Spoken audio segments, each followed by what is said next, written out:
Welcome to GameGrin's weekly roundup, a selection of the biggest news stories from the world of video games. Let's get straight into it. The new tech suffix or prefix on the block, Go, seems to have reared its head again, this time uttered by the mouth of Mark Zuckerberg, as he announced Oculus Go, a mid-range VR headset that aims to get more people into VR.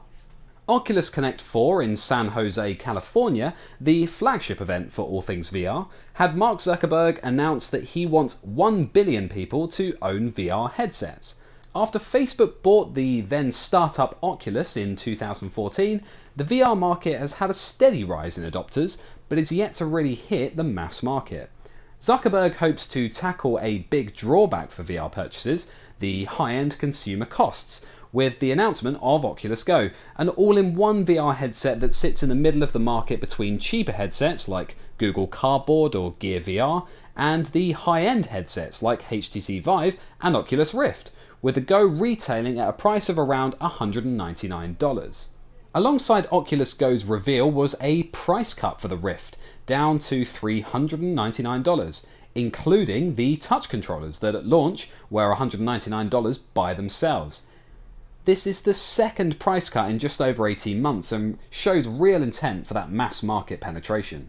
The price cut for Rift and the Oculus Go announcement are small steps towards that 1 billion prediction, but if Mark Zuckerberg can convince 2 billion people to send him all their photos of their kids, then I'm sure he can convince 1 billion people to buy a funny chunky pair of goggles that makes some people feel sick.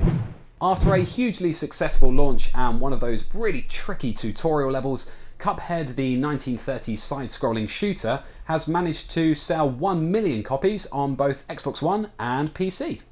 Earning an average score of 88 on Metacritic, it doesn't seem that players have been put off by Cuphead's extreme difficulty and frustration, as the 1 million mark has been hit with just 2 weeks gone.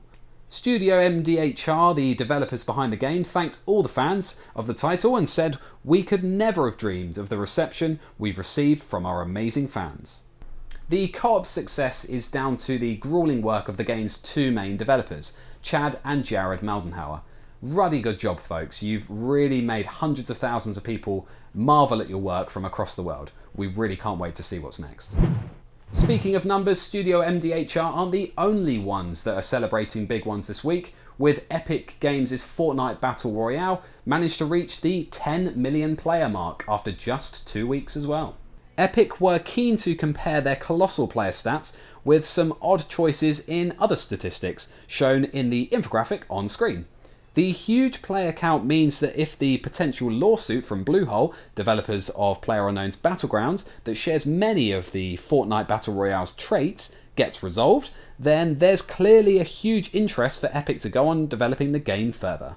We're yet to see how everything, if anything, transpires from Bluehole's original statement, which is contemplation of further action.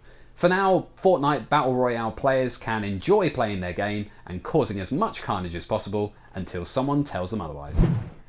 Finally, a bit of a PSA as well as some news at the same time. It's getting cold outside now, folks, so if you're going to consider taking part in Pokemon Go's photo competition, you better be wrapping up warm. Get outside and start shooting some AR photos of your favourite Pokemon in their natural habitat, and the top 10 best photos uploaded to Instagram with the hashtag Pokemon Go contest can win a Pokemon Go prize pack containing a Pokemon Go Plus, a poster signed by the dev team, and a pair of Bluetooth earbuds.